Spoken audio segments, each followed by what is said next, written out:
Certains disent que dans la CNV, tout est beau. C'est un peu le monde des bisounours. On va identifier ses émotions, ses besoins, ses valeurs, ce qui est important. Et puis on va poser des demandes à soi et des demandes aux autres.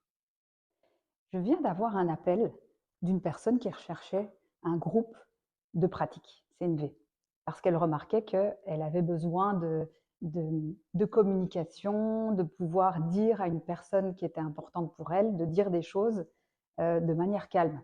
Mais elle remarquait qu'elle était en mode réaction.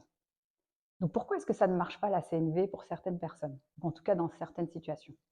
C'est que en dessous de ce qu'on peut apprendre à faire en communiquant, donc je vous montre avec la tête, en dessous de tout ça, il y a un corps.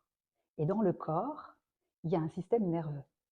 Donc le système nerveux, qu'on a tous, et très peu de gens le connaissent, il est quand même responsable de notre stabilité intérieure, de nous faire nous sentir en sécurité, en confiance avec nous-mêmes et avec les autres. Donc si on a un système nerveux qui est comme une tempête à l'intérieur, si on apprend la CNV et que on place les phrases comme on a appris euh, avec une intention, comme un bon élève, mais que sur le sujet, avec la personne qu'on a en face, il y a quand même toujours cette tempête à l'intérieur, on va être complètement instable. Et puis en face, ça va sentir qu'il y a quelque chose qui ne va pas, ça ne vibre pas comme il faudrait. Et c'est ce qui fait aussi que même si on a plein de bonne volonté, en général, les gens qui font de la CNV, c'est ce qui se passe. Hein. On a envie d'aider, je me mets dedans aussi. On a envie de communication authentique, on a envie vraiment de se connecter aux gens.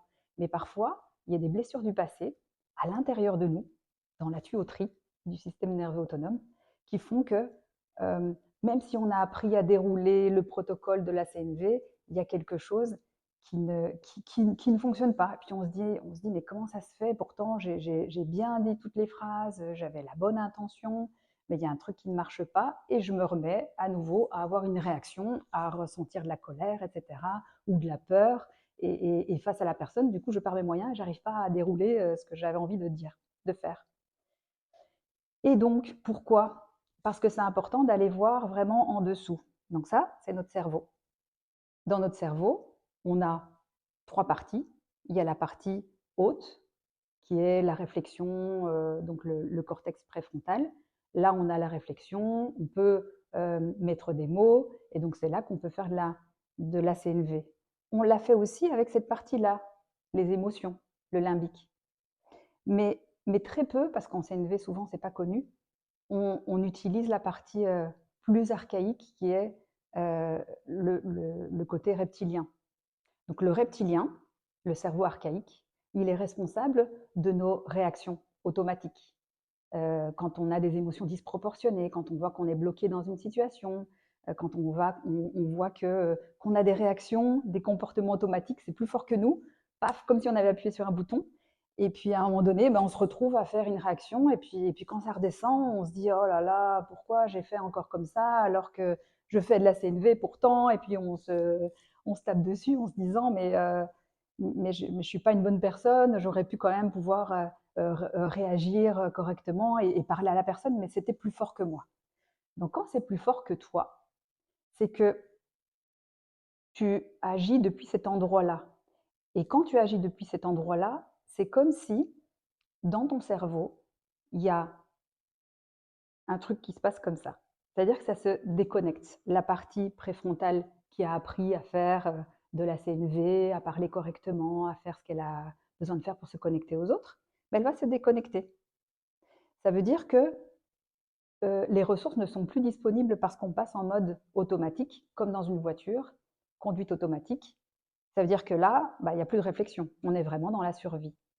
Donc c'est super important que sur un sujet particulier, quand tu remarques que tu n'arrives pas à dérouler la CNV, émotion, besoin, demande, et de le faire depuis un espace qui est vraiment tranquille, et que tu vois que tu es en réaction malgré tout, c'est que tu dois aller travailler à un étage beaucoup plus bas.